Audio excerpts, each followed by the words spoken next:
Amados irmãos, queridos amigos, amadas irmãs e amigas em Jesus Cristo, tudo bem com vocês?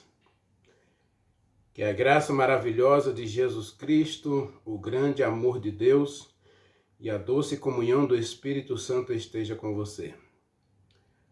Que você hoje receba a visita do Espírito Santo e o toque especial dele em sua vida, e que ele transforme você no instrumento, no vaso que ele quer para a honra e glória de Deus, e que você seja uma bênção nas mãos de Deus. Quando Abraão saiu da sua terra, a promessa de Deus foi: você será uma bênção. Mais tarde, Abraão cometeu alguns erros. Deus disse para Abraão: ande na minha presença e você será perfeito.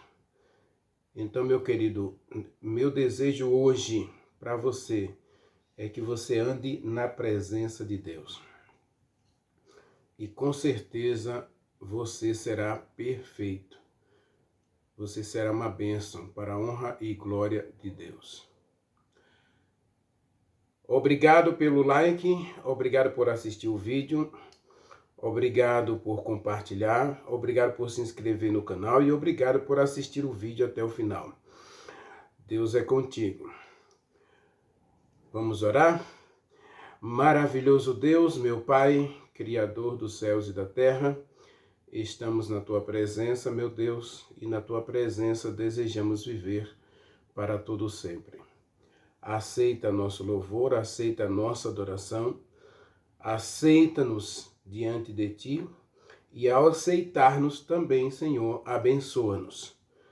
Abençoa-nos com paz, abençoa-nos com alegria, abençoa-nos com o pão de cada dia, abençoa-nos, ó Deus, com energia suficiente para agradecer, para Te suplicar, para se entregar inteiramente em Tuas mãos.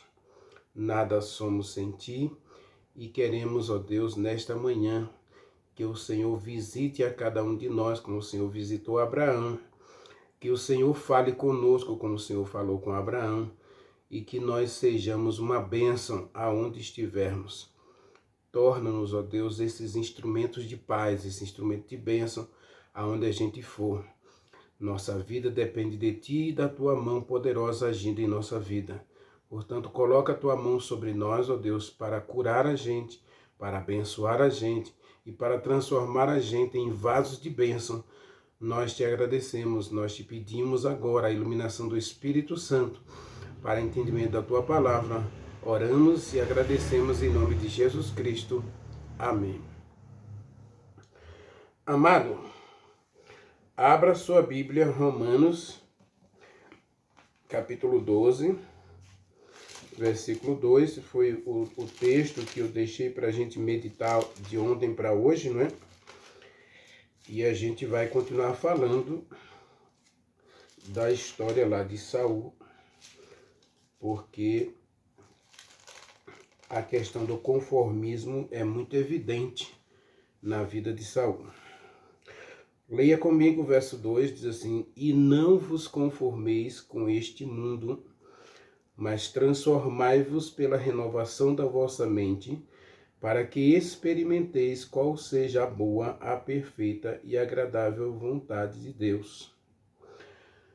Existem alguns elementos desse versículo aqui que a gente poderia explorar, mas eu quero duas coisas aqui. Primeiro, conformismo, ou conformar-se, né? Não vos conformeis. E a segunda é transformai-vos. Quando Deus chamou Saul para ser rei de Israel, Saul era um bom rei, mas infelizmente Saul falhou com Deus de forma assustadora. Se a gente ler de novo o Samuel, capítulo 10, verso 6,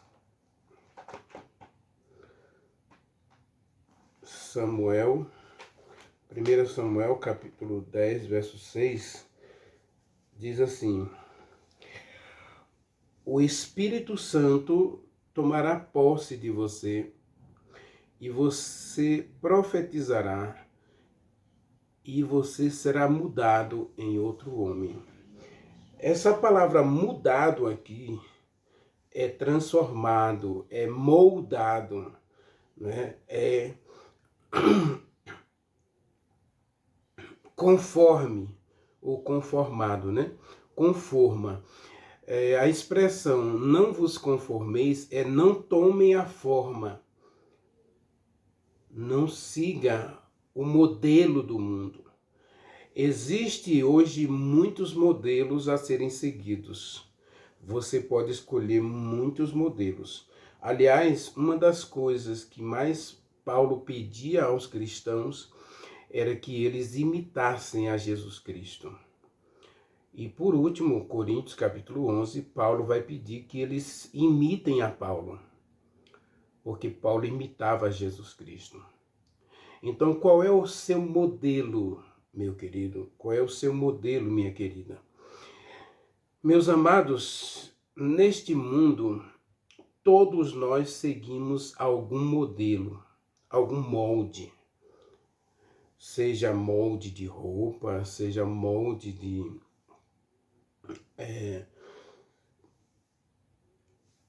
estilo de vida.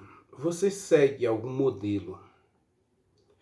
Quando Deus pediu a Israel para fazer um santuário, Deus deu a eles um molde, um modelo, uma planta do santuário, com cada detalhe.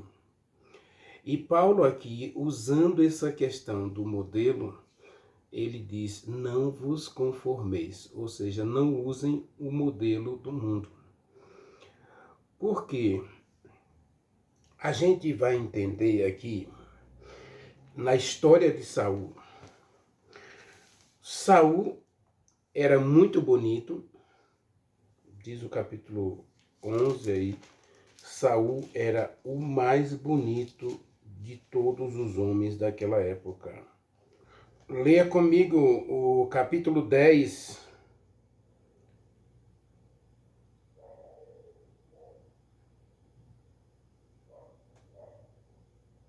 versículo 23. Correram e o tomaram dali. Estando ele no meio do povo, era o mais alto e sobressaía de todo o povo do ombro para cima. Então Saul era alto, bonito, e ele estava acima de todo o povo. Lógico que Deus escolheu Saul não porque ele era bonito, porque ele era mais alto. Deus o escolheu e o objetivo de Deus era torná-lo um novo homem. Deus já disse que se arrependeu de escolher Saul como rei. Capítulo 15, versículo 11, diz assim: arrependo-me de haver constituído Saul rei, porquanto deixou de me seguir.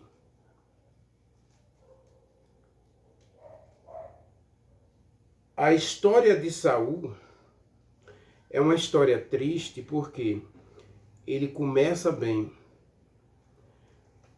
Deus o chama, Deus o unge com o Espírito Santo e Deus dá a ele um novo coração. Mas Saul, ele começou a tomar formas de liderança e essa liderança, infelizmente, machucou muito o coração de Deus. Porque Saul deixou de seguir as orientações de Deus. O conformismo, meu querido, começa justamente aqui, quando você deixa de seguir o que Deus orienta, o modelo dado por Deus. Quando a gente deixa de seguir as orientações de Deus, é como se a gente dissesse que ela não serve para a gente. É como a roupa. A roupa pode ser bonita, pode ser simples, pode ser estilosa ou na moda, mas se ela não faz o seu gosto, você não usa. Eu vejo que no meu guarda-roupa, por exemplo, eu não tenho guarda-roupa, mas tem cômoda, existe muitas roupas que às vezes passam o ano inteiro e eu não uso. A gente tem nossas prioridades. E a questão do modelo é interessante porque aqui Saul, ele recebe a orientação de Deus através de Samuel, capítulo 9 e 10. E no capítulo 9 ele sai da sua casa, ele vai procurar umas jumentas que se perderam e na sequência ele se perde. No capítulo 15, capítulo 13, o primeiro erro de Saul. Deus disse para ele esperar 7 dias para ele receber uma bênção. E ele antecipou o sacrifício que lhe daria a bênção. Ele mesmo fazendo o sacrifício, não esperando pelo profeta, o representante de Deus, o profeta.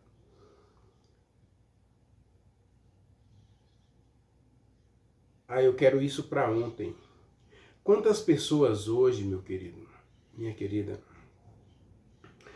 vive justamente assim. Eu quero isso para agora. Eu não quero para amanhã. Eu não quero para depois. Eu quero para agora. E quando a gente quer as coisas para agora, a gente nega a vontade de Deus, porque a vontade de Deus pode ser para depois. Pode não ser para agora. E quando a gente pensa que a vontade de Deus não é suficiente para a gente vai fazer bobagem.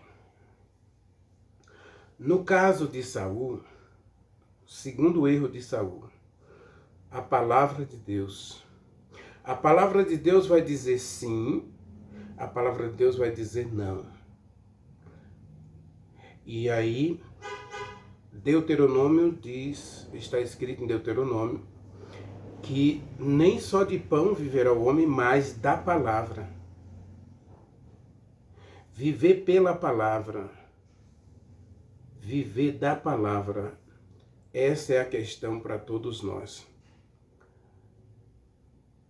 Jesus Cristo estava no deserto da tentação. O diabo chegou para ele e disse, se você é filho de Deus, mande que essa pedra se transforme em pão. Jesus Cristo vai dizer para ele, Mateus capítulo 4, verso 4 em diante, Jesus Cristo vai dizer para ele, nem só de pão viverá o homem, mas da palavra que sai da boca de Deus. Sabe, meu querido, muitas vezes nós erramos e falhamos e nos conformamos com este mundo justamente porque a gente não segue. Primeiro, a gente não espera pela vontade de Deus, ou a gente não está disposto a fazer a vontade de Deus. Segundo, a gente atropela a palavra de Deus, ou a gente suplanta a palavra de Deus por nossas escolhas. Saul, para agradar o povo, para não contrariar o povo e para manter a amizade do povo, ele disse não à palavra de Deus. E Jesus Cristo estava no deserto da tentação, com fome, 40 dias sem comer. E aí,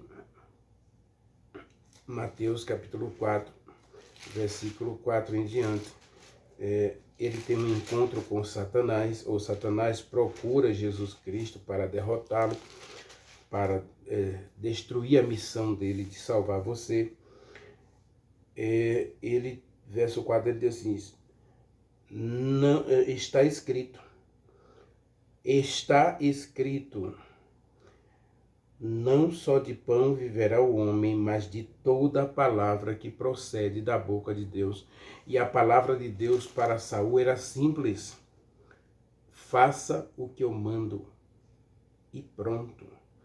Deus mandou Saul destruir os amalequitas, porque os amalequitas declararam guerra contra Deus. Êxodo capítulo 17. E Deus prometeu aos filhos de Israel, lá em Êxodo capítulo 17, quando os filhos de Israel acabaram de atravessar o Mar Vermelho, a recepção que eles tiveram foi dos amalequitas, e os amalequitas saíram armados para destruí-los, para matá-los, para que eles não possuíssem a terra de Canaã. Então Deus disse, esse povo deve ser eliminado da terra, porque os amalequitas, inclusive, deveriam ter recebido Israel, porque os amalequitas ocuparam a terra que Abraão havia comprado dos amorreus, lá dos siquemitas, os jeramitas, e o povo simplesmente ocupou a terra que já era de Abraão, que ele comprou. Deus não estava dando a Israel uma terra qualquer, estava dando a eles a terra que Abraão lutou e comprou com seu próprio dinheiro. E agora esse povo, em vez de recepcionar os filhos de Israel que saíram do Egito, que atravessaram o Mar Vermelho, eles se armaram de arco e espada e foram para matá-los. Então Deus disse, eu vou eliminar esse povo de debaixo do céu. Era uma ordem de Deus. E Deus deu muito tempo para eles. Acreditem, já havia se passado mais de 300 anos para que esse povo se arrependesse da loucura que fizeram de declarar guerra contra Deus. E aí Saul recebe a ordem de Deus. E a ordem de Deus era simples: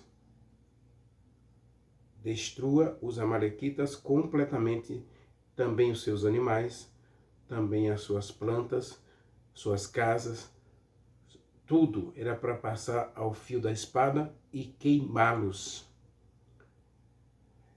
Saul vai, poupa o rei, poupa as moças bonitas, poupa os animais bonitos e gordos. E aí o texto de Samuel diz que ele fez isso para agradar o povo. Ele fez isso para não contrariar o povo. Ele fez isso para manter o povo do seu lado, para não ter opositores no seu reinado. Meu querido, como cristãos, eu vou dizer duas coisas para você. Primeiro, a gente tem que entender que a amizade de Deus torna você inimigo deste mundo. Tiago, capítulo 4, diz exatamente isso. Leia comigo Tiago, capítulo 4, porque diz exatamente isso, tá? Você não pode ser amigo de Deus e amigo do mundo. Você não pode agradar a Deus e agradar a este mundo. Ou você vai agradar a um, ou você vai agradar o outro. Verso 4 diz assim: infiéis, vocês não compreenderam ainda que a amizade do mundo torna você inimigo de Deus? Saul, para agradar o povo, para não contrariar o povo e para manter a amizade do povo, ele contrariou a Deus, ele se torna inimigo de Deus. Até quando vamos nos conformar com este mundo? Ah, mas eu não quero criar problemas, eu não quero perder amigos, eu não quero deixar meus familiares tristes. Eu, outro dia, ouvi de uma pessoa que estava há algum tempo sem frequentar a sua comunidade de fé. Por que você não está indo? Porque minha família é contra e eu, para não ter problemas em casa, então eu estou lendo a Bíblia em casa, eu estou fazendo minha meditação em casa, eu estou esperando em Deus que a situação mude. Meu querido, para Deus é sim, sim, não, não.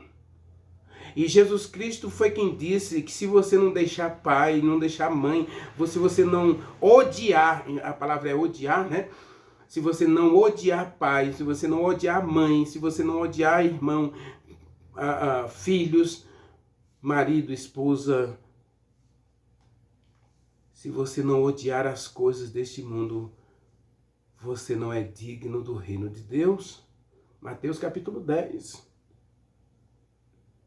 Aquele que não odiar tudo para amar a Deus. Lógico que Deus não está pedindo para você odiar ninguém. A questão é a oposição. O oposto de amor é ódio. Então, quando eu não desenvolvo amor a Deus, eu vou desenvolver uma inimizade contra Deus. Leia comigo também Romanos capítulo 8. Meu querido, a gente está vivendo uma época em que você não pode se conformar com este mundo. O erro crasso de Saul, primeiro, não fez a vontade de Deus. Segundo, abandonou a palavra de Deus para não contrariar o povo, para não magoar o povo e para não perder o povo, para não perder a amizade do povo, o apoio do povo. Ele perde o apoio de Deus.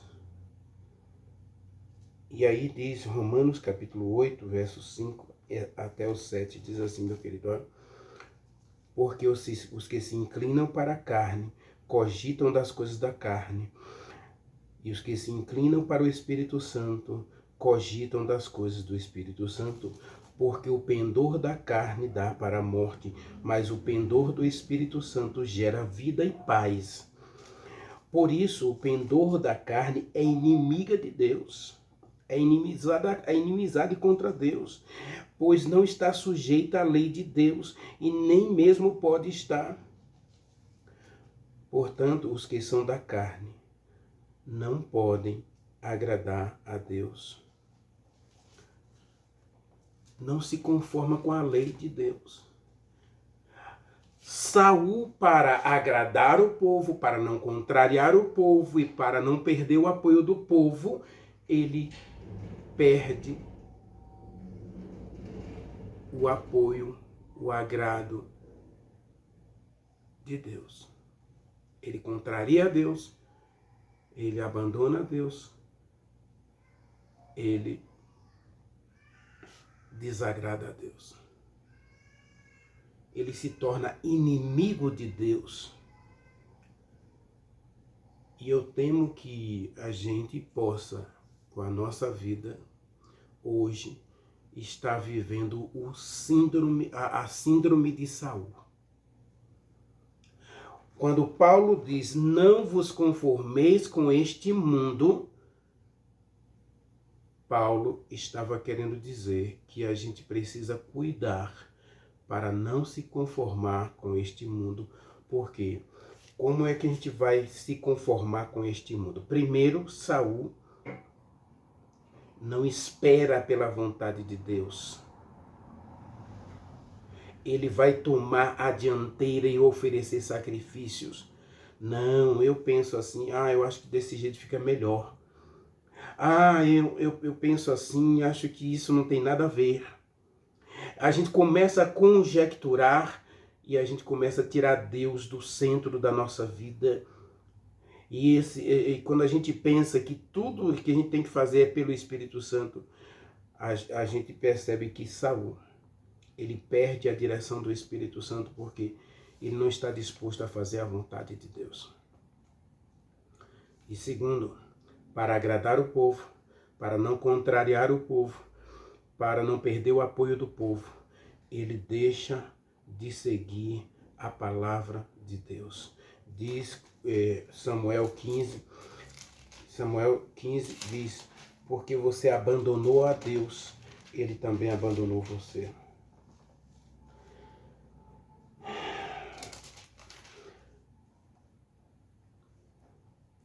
Diz assim, ó,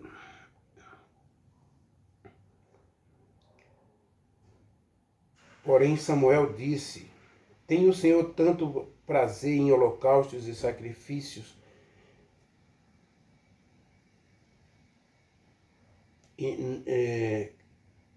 quanto em que se obedeça a sua palavra? Eis que obedecer é melhor do que sacrificar, e o atender melhor do que a gordura de carneiros, porque a rebelião é como o pecado de feitiçaria, e a obstinação é como a idolatria e o culto dos ídolos do lar. Visto que você abandonou a Deus, a palavra de Deus, ele também rejeitou você. Qual foi o erro de Saul? Primeiro, não esperou pela vontade de Deus. Segundo, ele abandona Deus para se conformar ao povo, para se conformar, para aceitar o molde do povo. Ao povo que é isso. Inclusive, meu querido, a gente não vai poder explorar muito isso hoje, mas eu quero conversar um pouquinho com você amanhã sobre isso. O bezerro de ouro de Êxodo 34. Arão seguiu o mesmo exemplo de Saul, temendo contrariar o povo, para não desagradar o povo, para não perder o apoio do povo. Ele faz um bezerro de ouro. Ele pega emprestadas as argolas de ouro das mulheres e faz um bezerro de ouro.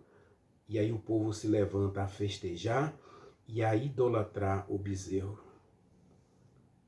A prostituir-se ali é oferecer o seu corpo em sacrifício aos demônios, em orgias. E cuidado, porque hoje nós podemos estar oferecendo o nosso corpo em sacrifício aos demônios, demônio da moda, da vaidade, do luxo. A gente pode estar sacrificando a vida espiritual por causa da vaidade, por causa da moda, por causa das coisas deste mundo. Ah, porque eu não quero ser diferente. O cristão que não é diferente, meu querido, ele é igual. Como disse Rodrigo Silva, ou você é radical, ou você não é cristão. O cristão precisa ser radical, porque radical vem de raiz. E nossa raiz está alicerçada no assim diz o Senhor. Não vos conformeis com este mundo, mas transformai-vos pela renovação da vossa mente. Como é que a gente vai renovar a nossa mente, meu querido? A gente vai estudar um pouquinho isso amanhã. A questão toda é, a quem você está agradando? A quem você está servindo? A quem você está adorando? O exemplo de Saul continua sendo negativo até no livro do Apocalipse, até no Novo Testamento, no livro de Hebreus. É usado como exemplo negativo, um modelo a não ser seguido. Ore comigo. Maravilhoso Deus, meu querido Pai, estamos na Tua presença, meu Deus, e na Tua presença desejamos viver para todo sempre. Aceita a nossa adoração e tenha misericórdia de nós, ó Deus, porque nós não queremos nos conformar com este mundo, mas queremos servir ao Senhor em espírito e em verdade. Queremos que a nossa vida, ó Deus, reflita a Tua vontade. Queremos que os nossos atos aqui reflitam o Teu querer. Aliás, Senhor, realiza em nós o Teu querer e o Teu realizar, tudo segundo o Teu beneplácito. Faz em nós, ó Deus, a Tua vontade. Manifesta em nós a tua glória, Pai, e não retire de nós o Espírito Santo. Ao contrário, ó Deus, que nós possamos receber hoje o Espírito Santo como um hóspede permanente em nossa vida, para que nós não nos conformemos com este mundo. Que não vivamos para agradar a quem ou a qualquer coisa deste mundo. Como diz Tiago, que a nossa amizade seja a amizade de Deus. Que o mundo seja, de fato, de verdade, nosso inimigo. Nós oramos, nós te agradecemos, Pai, em nome de Jesus Cristo. Amém. Amém.